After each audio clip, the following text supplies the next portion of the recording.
Humble 8-year-old girl pays for lunch for a man who lost his wallet, not knowing he was a millionaire, grieving the loss of his daughter 3 weeks ago.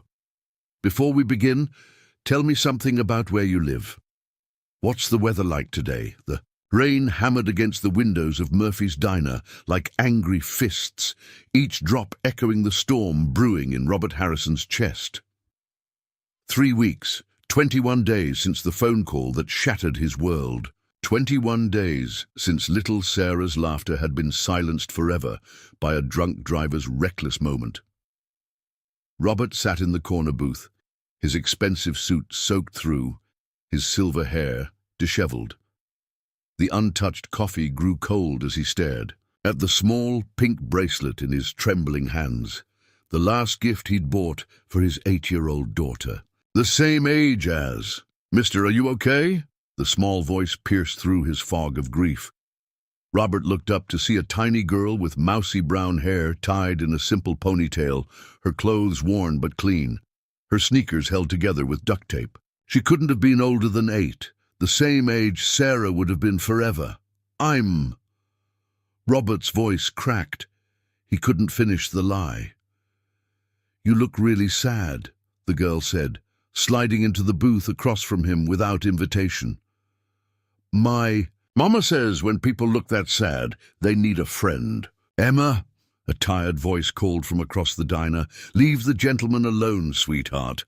Robert watched as a thin woman in a waitress uniform approached, exhaustion etched in every line of her face.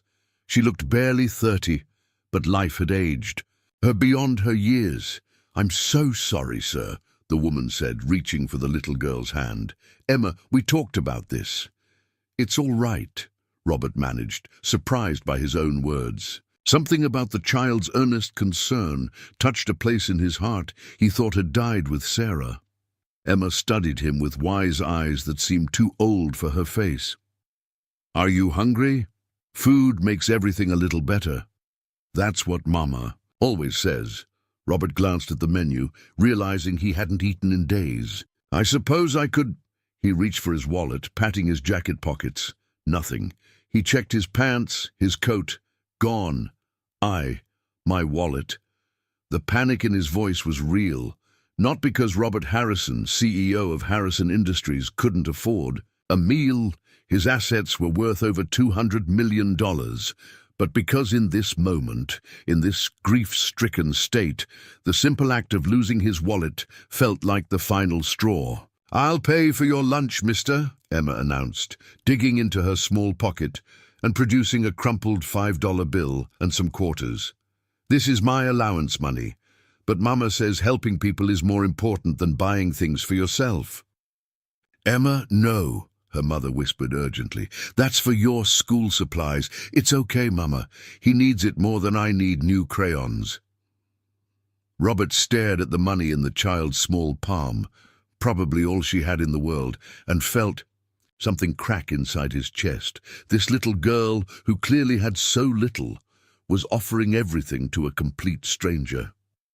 "I can't take your money, sweetheart," he whispered. "Please," Emma insisted, her eyes bright with determination. "My daddy went to heaven when I was 5, and I remember how sad Mama was. Nobody should eat alone when they're that sad." The simple words hit Robert like a physical blow. He watched as Emma slid the money across the table, her small fingers, gentle but insistent. In that moment, this child, this beautiful, generous soul, reminded him so much of Sarah that he could barely breathe. "Order whatever you want," Emma said with a smile that could have powered the entire diner. "I'll sit with you so you're not alone." As Robert looked into those kind eyes, he made a silent promise. He would find out everything about this little angel and her struggling mother. He would discover their story, their needs, their dreams, and somehow, some way, he would repay this incredible act of kindness. But first, he had to survive this meal without breaking down completely, because something told him that meeting Emma would change everything, though he had no idea that the little girl sitting across from him would soon become the reason he found his way back to living again. The waitress approached with her order pad. And Emma confidently declared, "He'll have the meatloaf special, please, and maybe some pie. Everybody needs pie when they're sad." Robert nodded, unable to speak, as he realized he'd just encountered the most extraordinary person he'd ever met. And she was only 8 years old. Robert watched through the rain-streaked window as Emma skipped beside her mother down Maple Street, her small hand clutching Grace's worn fingers. Something compelled him to follow at a distance, his heart pounding with a mixture of curiosity and desperate need to understand this family that had touched his soul. They turned into Sunset Trailer Park, a collection of weathered mobile homes, where hope seemed as scarce as the peeling paint on the fences. Emma's home was number 47, a small aluminum box with a crooked porch and flower boxes that somehow bloomed despite the odds. Robert parked his Mercedes behind a cluster of oak trees, feeling like an intruder in his $1,000 suit. Through their thin walls, he could hear Emma's animated voice telling her mother about the sad man at the diner. "You gave him your allowance money." Grace's voice carried exhaustion and gentle reprimand. "He needed it more, Mama. His eyes looked just like yours did when Daddy died." Robert's breath caught. The innocent wisdom of this child was staggering. He watched as lights flickered on in their modest home, casting warm shadows against the curtains. This was real life, struggle, sacrifice, and the kind of love that money couldn't buy. His phone buzzed. Margaret, his assistant, with urgent messages about board meetings and quarterly reports. The corporate world that had consumed his life for decades suddenly felt hollow and meaningless. Nothing seemed important anymore except the glowing windows of Trailer 47. As he sat in his luxury car, Robert made a decision that would have shocked his business partners. He would learn everything about Emma and Grace. He would find a way to help them without destroying the beautiful simplicity of what they had. But most importantly, he would let them teach him how to live again. The next morning, he would begin his quiet investigation, and Emma, bless her innocent heart, had no idea that her $5 act of kindness had just caught the attention of one of the most powerful men in the state. But power, Robert was beginning to realize, meant nothing if you had no one to share it with. Grace Martinez wiped down the last table at Murphy's Diner, her feet aching from the double shift. Emma sat in the corner booth doing homework, her tongue poking out in concentration as she worked on math problems by the light of her small flashlight. The bulb above their usual table had burned out weeks ago. "Mama, why was that man so sad?" "Yesterday?" Emma asked, without looking up from her addition problems. Grace paused, remembering the well-dressed stranger who'd seemed on the verge of collapse. "Sometimes grown-ups carry heavy things in their hearts, sweetheart, just like you carried Daddy's picture for a long time after he went to heaven." "I still carry it," Emma whispered, pulling a worn photograph from her backpack. "But it doesn't hurt as much anymore." Grace's heart clenched. 3 years since David's construction accident, and she was still drowning in medical debt from his final months in the hospital. The bills kept coming, relentless as the tide. $60,000 might as well have been 60 million. She glanced at the envelope tucked behind the register, another past due notice from Memorial Hospital. Emma's last dental checkup had revealed cavities they couldn't afford to fill. The child never complained, never asked for the toys other kids had, never mentioned the holes in her shoes. "Mrs. Martinez?" A voice interrupted her thoughts. The diner's owner, Mr. Murphy, emerged from the kitchen with an envelope. "This came for you today. Strange thing. No return address, but it's definitely for you." Grace frowned, tearing open the envelope. Inside was a cashier's check for $500 and a simple note for Emma's school supplies and whatever else she needs. A grateful friend. Who would? Grace stared at the check, her hands trembling. $500 would cover Emma's dental work and still leave money for winter clothes. "Maybe you have a guardian angel," Mr. Murphy suggested with a smile. Grace looked at Emma, still absorbed in her homework, humming softly to herself. Yesterday, her daughter had given away her entire allowance to help a stranger. Today, somehow, kindness had found its way back to them. But who was watching? Who knew about their struggles? And why did the expensive stationery and perfect handwriting make her both grateful and nervous? Robert stood in Sarah's bedroom, untouched since the accident, and for the first time in 3 weeks he wasn't drowning in despair. Emma's face kept appearing in his mind, her earnest concern, her generous spirit, her unshakable belief that kindness mattered. Sarah's dollhouse sat in the corner, an elaborate Victorian mansion that had cost more than most people's cars. Yet Emma, with her duct-taped shoes and $5 allowance, possessed something infinitely more valuable than anything money could buy. "Sir," Margaret appeared in the doorway, her expression cautious. "The Henderson contract needs your signature, and the board is asking about the Morrison acquisition." Robert barely glanced at the papers. "Handle it. All of it." "Sir, you haven't been to the office in 3 weeks. The investors are—" "Margaret," Robert's voice was quiet but firm, "I want you to research everything about Grace Martinez. She works at Murphy's Diner on Maple Street. Quietly, carefully. I need to know about her situation, her debts, her daughter's needs. Everything." Margaret's eyebrows rose. This was not the Robert Harrison she'd worked for during the past 15 years. "Sir, may I ask—" "No questions, just information. And Margaret, set up a scholarship fund, anonymous, for children who demonstrate exceptional kindness. Start with 50,000. That evening, Robert drove back to Sunset Trailer Park. He sat in his car, watching Emma play on the small swing set behind their trailer. Her laughter carried on the evening breeze, pure and joyful despite her circumstances. A memory surfaced. Sarah on her elaborate swing set in their mansion's backyard, crying because she had no one to play with. The irony was devastating. His daughter had died surrounded by luxury, but starved for simple human connection. Emma, with nothing, seemed to have everything that mattered. Robert pulled out his phone and called his lawyer. "James, I want to change my will. Yes, all of it. And I need you to establish several trusts, anonymous ones." As he watched Emma's silhouette against the sunset, Robert felt something he hadn't experienced since the accident. Hope.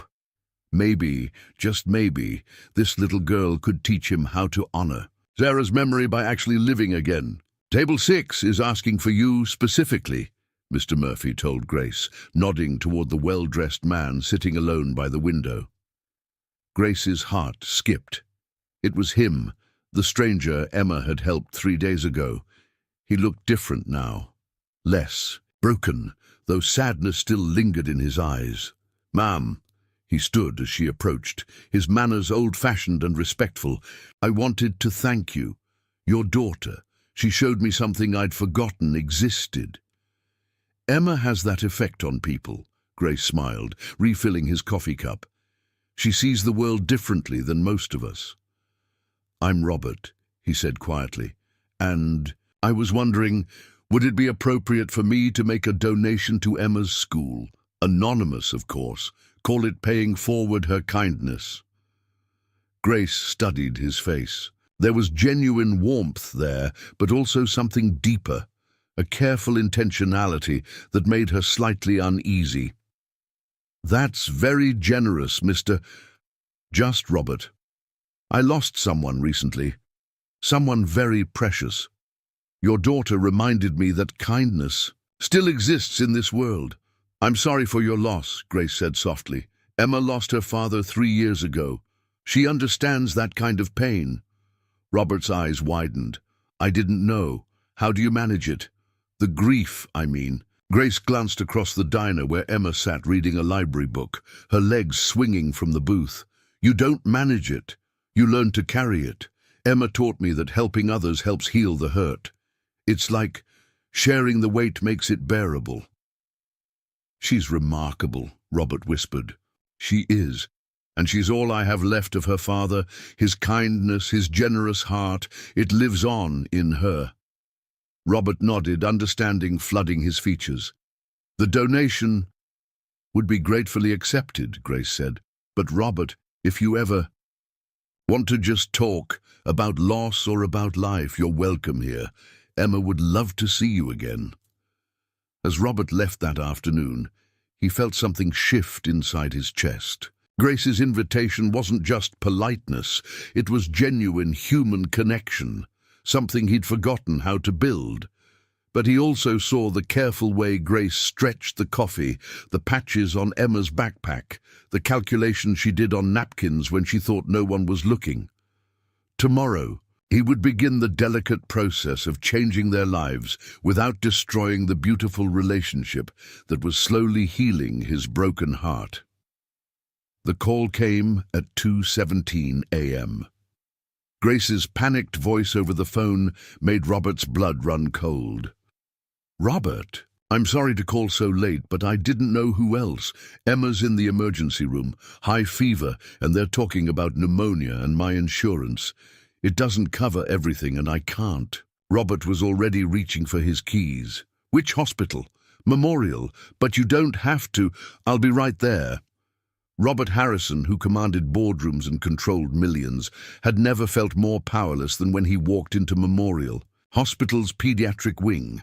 Grace sat in a plastic chair, still wearing her diner uniform, clutching Emma's backpack like a lifeline. How is she? He asked, sitting beside Grace. Stable. The antibiotics are working, but they want to keep her for observation. 3 days minimum. Grace's voice broke. I can't afford 3 days. I can barely afford 3 hours. Yes, you can, Robert said quietly. Grace looked at him with confusion. I mean, let me help, please. Emma saved my life that day in the diner. This is the least I can do. Before Grace could protest, Robert was at the billing desk, speaking in low, urgent tones with the night administrator. He returned with a gentle smile. It's handled. Everything. Focus on Emma. Robert, I can't let you. A very wise 8-year-old once told me that helping people is more important than keeping money for yourself. His eyes were bright with unshed tears. She's teaching us both about what really matters. Through the window of Emma's room, they watched the little girl sleep, her breathing steady and peaceful. In the fluorescent hospital light, Robert saw something that made his heart race with both terror and joy. He was falling in love with this family. Not romantic love, something deeper. The love of someone who'd found his missing pieces in the most unexpected place. But as he watched Grace's grateful tears, Robert realized his secret was becoming a problem. How long could he hide who he really was? And what would happen when Grace discovered that the kind stranger was actually Robert Harrison, the same man whose company's development project was threatening to demolish Sunset Trailer Park in 6 months? Everything was about to get much more complicated. Emma's recovery was nothing short of miraculous. Within 48 hours, her fever broke, and by the 3rd day, she was sitting up in bed, coloring pictures for the nurses and charming every doctor who walked by. But for Robert, each moment of Emma's improvement only deepened his internal torment. Look, Robert. Emma held up a crayon drawing of 3 stick figures holding hands under a rainbow. It's you, me, and Mama. We're a family now, right? Robert's heart shattered and soared simultaneously. It's beautiful, sweetheart. The doctor says I can go home today, Emma continued, her eyes bright with excitement.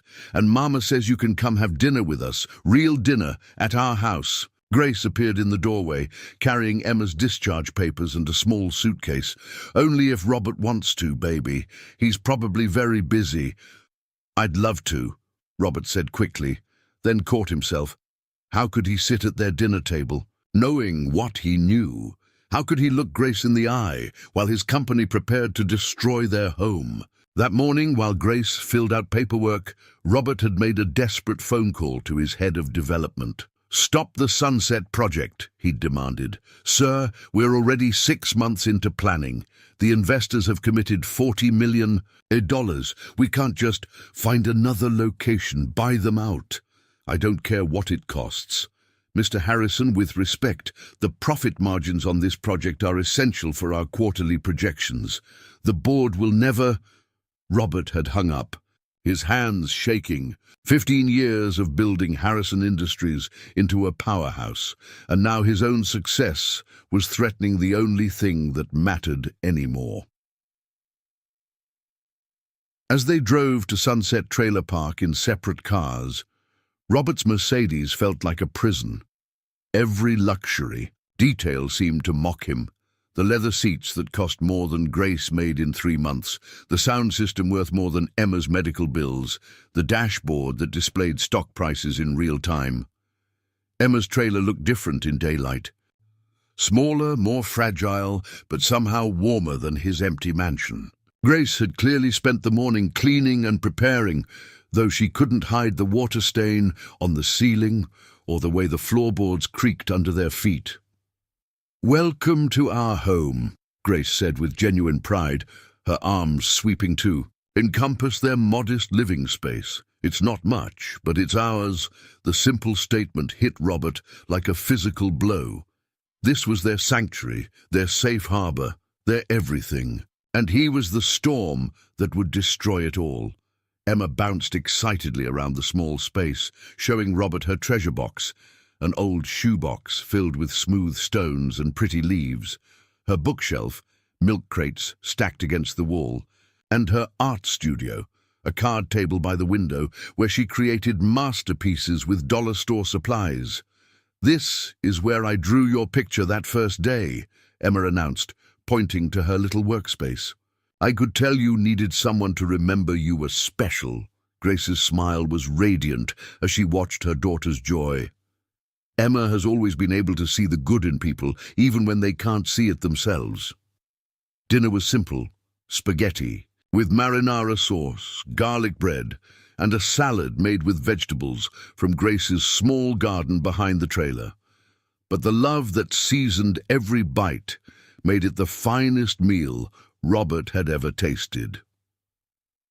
"Tell us about your little girl," Grace said, gently as they cleared the table. "Emma mentioned you seemed sad about someone special." Robert's fork paused mid-air. He'd been dreading this moment. But somehow Grace's gentle question opened a floodgate he'd kept sealed for weeks. "Her name was Sarah," he whispered. "She was 8, just like Emma, bright, curious, full of life. A drunk driver took her from me 3 weeks ago." Emma climbed into Robert's lap without asking, her small arms wrapping around his neck. "I'm sorry your Sarah went to heaven," she whispered, "but I bet she's happy you found us." The innocent words broke something loose in Robert's chest. He held Emma close, breathing in the scent of her strawberry shampoo, feeling her heartbeat against his. This child had given him something he thought he'd lost forever: the ability to love without reservation. But as the evening wore on, Robert's guilt grew heavier. Every laugh, every story, every moment of connection felt like a betrayal of the secret he carried. He was living a lie, building a relationship on a foundation that would crumble the moment Grace learned the truth. When it was time to leave, Emma hugged him tightly. "You'll come back soon, right? Promise?" "I promise," Robert said, meaning it with every fiber of his being. But as he drove away from Sunset Trailer Park, he knew that keeping that promise might require him to sacrifice everything he'd spent his life building. The question was he brave enough to choose love over legacy? The Harrison Industries boardroom had witnessed many heated discussions over the years, but nothing like the confrontation that erupted on Thursday morning. Robert sat at the head of the polished mahogany table, facing 12 of the most powerful executives in the state, all staring at him as if he'd lost his mind. "You want to cancel the Sunset development?" Board member Charles Whitfield's voice dripped with disbelief. "Robert, this project represents our biggest expansion opportunity in 5 years." "Find another location," Robert said firmly, his hands steady despite the chaos raging inside him. "There is no other location." Margaret. Jen, the development director, spread blueprints across the table. "We've spent 18 months identifying this site. The proximity to downtown, the transportation access, the zoning approvals we've already secured. It's irreplaceable." Robert studied the plans that would transform Sunset Trailer Park into Harrison luxury condominiums. 47 families would be displaced, their communities scattered to make way for million-dollar units that most of them couldn't afford to clean, let alone live in. Trailer 47 was marked with a small red X. "What's this really about?" asked Victoria Sterling, the longest-serving board member. "Robert, you haven't been yourself since the accident. We understand you're grieving, but—" "This isn't about Sarah," Robert lied, though everything was about Sarah now, about Emma, about the family that had taught him what wealth really meant. "The investors have already committed," Charles continued, $42 million. "If we back out now, Harrison Industries will face lawsuits that could bankrupt us." "Then we'll face them," Robert said quietly. The room erupted. Voices overlapped in a crescendo of outrage and disbelief.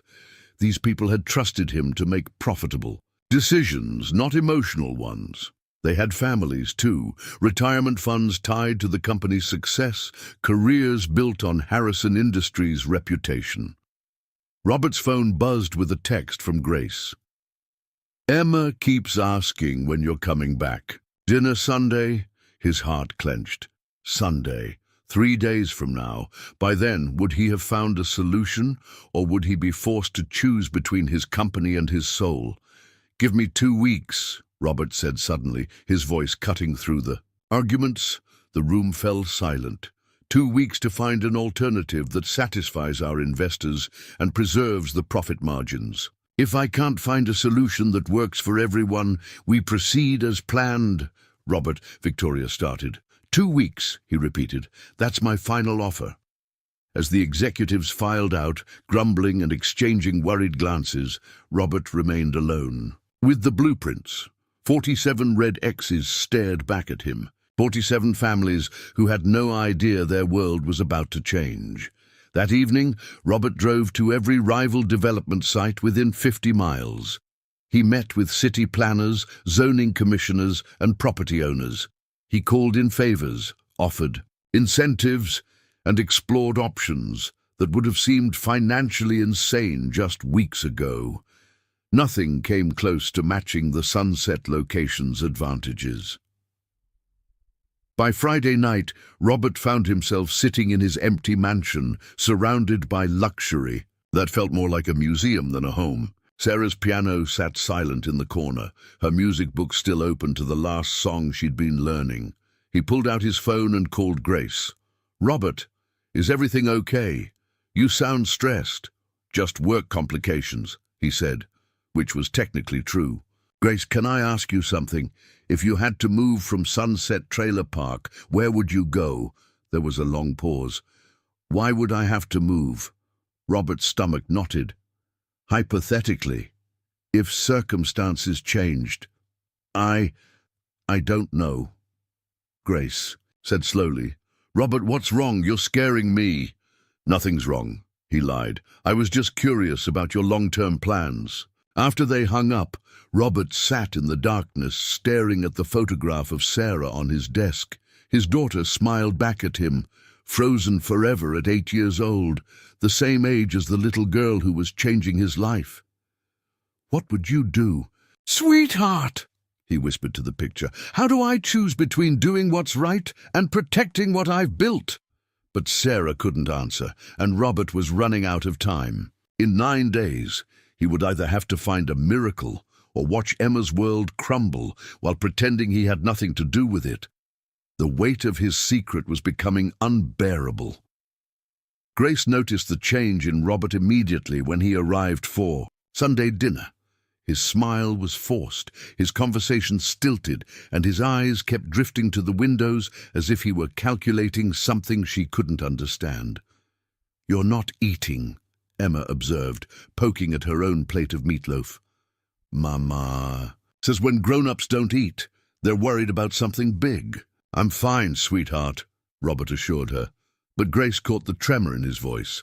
After dinner, while Emma played with her dolls in the living room, Grace and Robert sat on the small back porch, watching the sunset paint the sky in shades of pink and gold. "Talk to me," Grace said quietly, "and don't say everything's fine. I've been a single mother for 3 years. I know when someone's carrying a heavy burden." Robert was quiet for so long that Grace wondered if he'd heard her. Finally, he spoke. "Grace, if someone you cared about was keeping a secret from you, something that might hurt you, but telling the truth could destroy everything good between you, what would you want them to do?" The question sent a chill down Grace's spine. "Robert, what kind of secret, hypothetically?" "No," Grace turned to face him fully. "Not hypothetically. Real talk. What aren't you telling me?" Robert's hands clenched in his lap. "I can't. Not yet. I'm trying to fix something first." "Fix what?" Grace's maternal instincts were screaming. "Robert, does this have to do with Emma, with us?" Before Robert could answer, Emma burst through the screen door, chattering excitedly about a notice she'd found in the mailbox. "Mama, look, there's going to be a big meeting at the community center. All the grown-ups have to come Tuesday night." Emma held up an official-looking letter with the Harrison Industries letterhead. Grace's blood turned to ice as she read the notice. "Community information session regarding the Sunset Trailer Park development project." The words swam before her eyes as the implications hit her like a sledgehammer. "They're going to tear down our home?" Emma's voice was small and confused. "But why? We like it here." Grace looked at Robert, whose face had gone completely white. "You knew," she whispered. "You knew about this." "Grace, how long?" Her voice was deadly calm. "How long have you known they were planning to destroy our home?" Robert couldn't meet her eyes. "Grace, please, let me explain." "How long?" Grace's voice rose, and Emma moved closer to her mother, sensing the sudden tension. "Since before we met," Robert whispered. The admission hung in the air like a poison cloud. Grace stared at him, her mind racing to process this betrayal. The man she'd trusted, the man Emma had grown to love, had been lying to them from the very beginning. "Get out," she said quietly. "Grace, please, get out!" Grace's voice cracked like a whip. "Get out of my home and don't come back!" Emma started to cry, confused by the sudden anger. "Mama, why are you yelling at Robert?" "Because Robert isn't who we thought he was, baby," Grace said, her own tears starting to fall. "Sometimes people pretend to be good when they're really not." Robert stood slowly, his face devastated. "Emma, I want you to know that every moment we've spent together has been real. My feelings for you and your mother, those are real." "Just go," Grace said, turning away. "Before I say something I'll regret in front of Emma." As Robert's Mercedes pulled away from Sunset Trailer Park, Grace held her sobbing daughter and stared at the notice that would change their lives forever. Tuesday night, they would learn the details of their displacement. They would discover how much time they had, where they could go, what compensation they might receive. But the betrayal that hurt most wasn't corporate. It was personal. The man who had become Emma's father figure, who had made Grace believe in love again, who had paid for Emma's medical bills and brought joy back into their lives, had been lying to them all along. Emma cried herself to sleep that night, asking over and over why Robert had to go away. Grace sat beside her daughter's bed, stroking her hair and wondering how she would explain that sometimes the people who seem like angels are actually the ones who break your heart. Outside, storm clouds gathered, and Grace couldn't shake the feeling that the worst was yet to come. Sunset Trailer Park Community Center had never held so many people. 47 families crowded into the small space, their faces ranging from confused to angry to resigned. Grace sat in the back row with Emma, who clutched her stuffed rabbit and kept looking around for Robert. "Where's Robert, Mama? He promised he'd never leave us." "Hush, baby," Grace whispered, though her own heart was breaking. Sometimes people make promises they can't keep. At the front of the room, a woman in an expensive suit spread blueprints across a folding table. "Good evening, everyone. I'm Margaret Chen, Development Director for Harrison Industries. I'm here to discuss the Sunset Redevelopment Project." Grace's attention sharpened. Harrison Industries. Where had she heard that name before? As you know from the notices, Harrison Industries has purchased this land for a luxury condominium development. Construction will begin in 60 days, which means all current residents will need to relocate by March 1st. An elderly man in the front row raised his hand. "What about compensation? Most of us have been here over 10 years. Harrison Industries is prepared to offer fair relocation assistance," Margaret replied smoothly.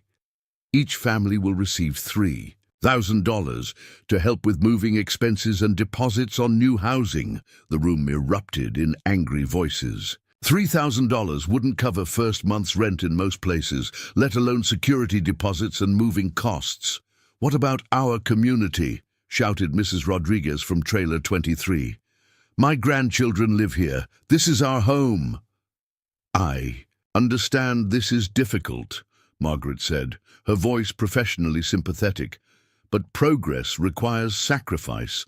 The Harrison luxury condominiums will bring jobs and tax revenue to the area." Grace felt sick. Luxury condominiums where families like hers would never be able to afford even to visit, let alone live. Emma tugged on her sleeve. "Mama, why is everyone angry?" "Because sometimes rich people take things away from poor people," Grace whispered, surprised by the bitterness in her own voice. Margaret was explaining timelines and legal requirements when Emma suddenly gasped. "Mama, look!" Grace followed her daughter's pointing finger to a framed photograph on the display table. A groundbreaking ceremony photo featuring the Harrison Industries executive team. And there, in the center, shaking hands with the mayor and holding a golden shovel, was Robert. The caption read, "Harrison Industries CEO Robert Harrison breaks ground on the Riverside shopping complex." Grace's world tilted sideways. Robert Harrison, CEO of Harrison Industries, the man who had held her crying daughter, who had paid for Emma's medical bills, who had sat at their humble dinner table and told them about losing his daughter, the man who was stealing their home. "That's Robert," Emma said loudly, pointing at the photo. "That's our Robert." Several people turned to look, including Margaret Chen, whose eyes widened with recognition as she spotted Grace. "You know Mr. Harrison?" Margaret asked. Grace couldn't speak, couldn't breathe. The betrayal was so complete, so devastating that she felt physically ill. "He's our friend," Emma announced proudly, oblivious to her mother's shock. "He comes to dinner and takes care of us when I'm sick." Margaret's expression shifted from professional courtesy to genuine concern. "Ma'am, I think there might be some confusion." "No confusion," Grace managed to say, her voice hollow. "We know exactly who Robert Harrison is." As Margaret continued her presentation, Grace's mind raced through every interaction, every kindness, every moment of growing trust. Had it all been calculated? Had Robert been studying them, learning their weaknesses, preparing to minimize their resistance to his development project? The medical bills he'd paid, the scholarship fund he'd mentioned, the careful questions about where they'd go if they had to move. It all made horrible sense now. When the meeting ended, Grace gathered her papers and helped Emma with her coat, moving like a woman in a trance.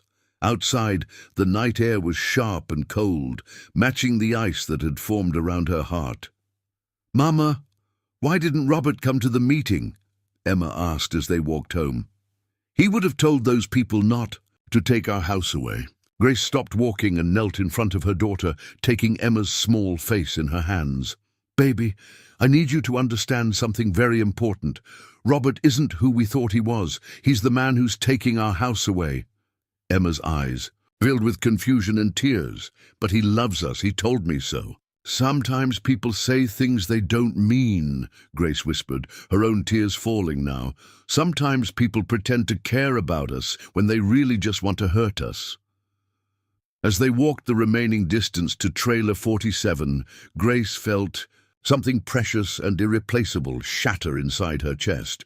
She'd been foolish to believe that a man like Robert could genuinely care about people like them. She'd let herself hope, let Emma hope, and now they would both pay the price for her naivety. Emma cried herself to sleep that night, asking why Robert had lied to them. Grace sat beside her daughter's bed, staring at the crayon drawing Emma had, made of their family, 3 stick figures holding hands under a rainbow. Tomorrow, she would have to start looking for a new place to live. Tomorrow, she would have to figure out how to rebuild their life again. But tonight, she mourned the death of a dream she'd been foolish enough to believe could come true. Robert sat in his study at 3 a.m., surrounded by legal documents, financial projections, and architectural plans. He'd been awake for 36 hours straight, desperately searching for a solution that would satisfy his board, protect his company, and save the community that had become his lifeline. The math was brutal. Canceling the Sunset Project would cost Harrison Industries $47 million in committed funds, legal penalties, and lost revenue. The alternative sites he'd investigated would reduce profit margins by 60% and delay construction by at least 2 years. His phone had been ringing constantly. Board members demanding explanations, investors threatening lawsuits, employees worried about their jobs. Victoria Sterling had left 3 voicemails, each more urgent than the last, but none of that compared to the message that had shattered his heart completely. Grace's voice, recorded at 11:47 p.m., was cold and precise. Mr. Harrison, I want you to know that Emma and I will be out of Sunset Trailer Park by February 15th. We don't want your relocation money, and we don't want your help finding a new place. We'll manage on our own, like we always have. And if you ever truly cared about Emma, you'll stay away from us. Some damage can't be undone. The line had gone dead, leaving Robert alone with the devastating finality of her words. He'd lost them, the only people who had made his life worth. Living since Sarah's death were gone, and it was entirely his fault. Robert walked to the window, overlooking his estate's manicured grounds. Somewhere across the city, Emma was probably sleeping fitfully, confused and heartbroken by the betrayal of someone she'd trusted completely. Grace was likely lying awake, planning their uncertain future and cursing herself for believing in him. His reflection stared back from the dark glass, a man who had everything money could buy and nothing that actually mattered. The irony was devastating. He'd built Harrison Industries to create a legacy for Sarah, to ensure she'd never want for anything. But Sarah was gone, and in trying to honor her memory through corporate success, he'd become the very thing she would have despised, someone who destroyed families to build empires. A soft knock on the study door interrupted his thoughts. Margaret entered, carrying a steaming cup of coffee and a concerned expression. "Sir, you need to get some sleep. The emergency board meeting is in 6 hours." "Cancel it," Robert said quietly. "Sir, cancel the meeting. Cancel the project. Cancel everything." Margaret's eyes widened. "Robert, if you cancel Sunset now, the board will call for a vote of no confidence. You could lose control of your own company." "Maybe I should." "You don't mean that." Robert turned from the window to face his longtime assistant. "Margaret, in 15 years of working together, have you ever seen me truly happy?" She hesitated. "You were happy when Sarah was born, and when she took her first steps, when she played piano. And since the accident." Margaret's expression softened. "You've been surviving, not living." For 3 weeks, I was living again. A little girl with duct tape shoes and a $5 allowance showed me what wealth really means, and I destroyed it because I was too much of a coward to choose love over profit. Robert walked to his desk and pulled out a sheet of paper. Draft my resignation letter, effective immediately, and schedule a press conference for tomorrow afternoon. Robert, you can't. I can and I will. Robert's voice was firm, decided. Harrison Industries will proceed with the Sunset development under new leadership. The board will get their profits, the investors will get their returns, and 47 families will lose their homes. But I won't be the one holding the demolition orders. Margaret stared at him. What will you do? Robert picked up Emma's crayon drawing from his desk, the one she'd given him at the hospital, showing their little family under a rainbow. He'd carried it with him every day since. I don't know, he admitted, but for the first time in months, I'm going to try to do the right thing, even if it costs me everything. As dawn broke over the city, Robert began writing the most important letter of his life, not his resignation, that would come later. This letter was for Grace and Emma, an apology that would probably never be read but needed to be written.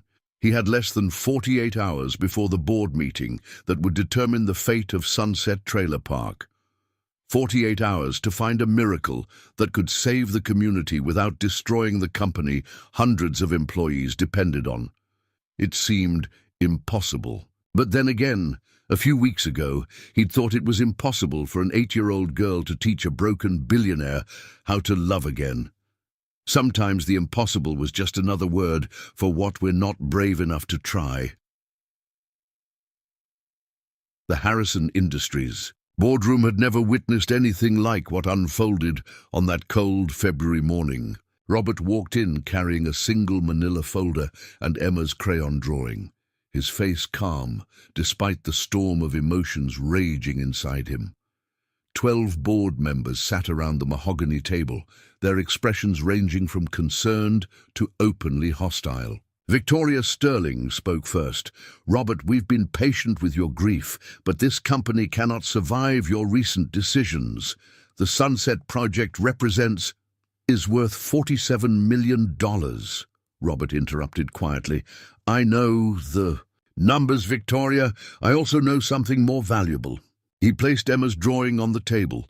3 stick figures under a rainbow, drawn with broken crayons on dollar store paper. This was given to me by an 8-year-old girl who spent her entire allowance to buy lunch for a broken stranger. She taught me that the measure of wealth isn't what you accumulate, but what you're willing to give away. Charles Whitfield leaned forward aggressively. Robert, with all due respect for your personal situation, we have fiduciary responsibilities. Yes, we do. Robert opened his folder and pulled out a cashier's check. Harrison Industries will proceed with the Sunset development as planned. This check covers the full amount of my personal shares in the company, $47 million. Consider it my final contribution. The room erupted in shocked voices, but Robert continued calmly. I'm resigning as CEO, effective immediately. Victoria, you have my recommendation for succession. The company will be more profitable than ever, and I won't be there to interfere with your progress. Robert, you can't be serious, Margaret whispered. This company is your life's work. No, Robert said softly, looking at Emma's drawing. This company was my attempt to build a legacy for my daughter. But Sarah's real legacy isn't in board, meetings and profit margins. It's in the kindness she showed every person she met. Just like another little girl I know. Victoria's voice was gentle now, concerned. What will you do? Robert smiled for the first time in weeks. I'm going to invest in something that actually matters. 3 hours later, Robert stood outside Murphy's diner, his heart pounding as he watched Grace work through the window. She moved efficiently between tables, but her usual warmth was gone, replaced by the mechanical motions of someone going through the motions of living. Emma sat in their corner booth, coloring listlessly. Even from outside, Robert could see that Her usual joy had dimmed. He pushed open the door, and conversation stopped. Grace looked up from her order pad, her face cycling through surprise, anger, and something that might have been pain. "We're closed to you," she said coldly. "Grace, please, 5 minutes." "Mama, it's Robert." Emma's voice cracked with hope and confusion. "Did you come to fix everything?" Robert knelt beside Emma's booth, his eyes level with hers. "Emma, I need to tell you something very important. I made terrible mistakes, and I hurt you and your mama. I'm sorry." "Are you still going to take our house?" Emma asked, her eyes wide and trusting despite everything. "No, sweetheart, your house is safe. All the houses are safe." Grace moved closer, suspicion clear in her voice. "What are you talking about?" Robert stood slowly, pulling a set of legal documents from his jacket. "I bought Sunset Trailer Park this morning. All of it. It's yours now, the whole community. No rent, no landlords, no developers. It belongs to the families who live there." Grace stared at the deed, her hands trembling. "This is impossible. You can't just—" "I can, and I did. Harrison Industries will build their condominium somewhere else. I made sure of it. With what money?" Grace's voice was barely a whisper. "Robert, what did you do?" "I liquidated my shares in the company, sold my mansion, converted everything. Liquid into a community trust fund that will maintain the park, pay property taxes, and provide college scholarships for every child who lives there." Emma's eyes were wide with wonder. "You gave away all your money for us." "Not gave away, sweetheart. Invested in the most important thing I've ever found." Grace was crying now, the legal documents shaking in her hands. "Robert, you didn't have to destroy your life for us." "I didn't destroy it," Robert said softly. "I finally started living it. Grace, I know I broke your trust. I know I don't deserve forgiveness. But I want you to know that every moment we shared was real. Emma saved my life that day in the diner, and you both taught me what family actually means." Emma launched herself into Robert's arms, holding him tight. "Are you going to live with us now? In a trailer?" Robert looked over Emma's head at Grace, whose tears were falling freely now. "Only if your mama thinks there's room for a foolish old man who finally learned what matters most." Grace wiped her eyes, studying his face. "What about your company, your legacy?" "My legacy is making sure Emma grows up in a world where kindness matters more than profit margins, where a little girl's $5 allowance can change someone's entire life." Grace was quiet for a long moment. Then she reached out and touched Robert's cheek. "Emma was right about you from the beginning. She said you just needed someone to remember you were special." "Do you think—" Robert's voice broke slightly. "Do you think there's a chance we could be a real family? Not just pretend," Emma answered, before Grace could speak. "We already are a family, silly. I drew the picture, remember?" Grace laughed through her tears, the sound like music after weeks of silence. "I remember. 3 people under a rainbow." That evening, as the sun set over Sunset Trailer Park, now officially renamed Emma's Community in honor of the little girl whose kindness had started it all, Robert sat on the porch of his new home. It was a small trailer, barely a tenth the size of his former mansion, but it felt like the most luxurious place on earth. Grace worked in her garden while Emma played on the swing set, her laughter carrying on the evening breeze. In his pocket, Robert carried 2 things: Emma's original crayon drawing and a small velvet box containing an engagement ring he hoped to give Grace when the time was right. 6 months later, at their wedding in the community center, Emma served as both flower girl and best man, proudly announcing to everyone that her daddy Robert had taught her the most important lesson of all. The richest people are the ones who give away the most love. Robert Harrison had lost a fortune and gained everything that mattered, and every night, as he tucked Emma into bed and kissed Grace goodnight, he whispered a thank you to Sarah's memory for sending him an angel in duct-taped shoes who showed him the way home. In a world that often seemed to value wealth over kindness, one 8-year-old girl had proven that the smallest acts of love could change everything. And sometimes, if you're very lucky, they give you a second chance at the life you were always meant to live.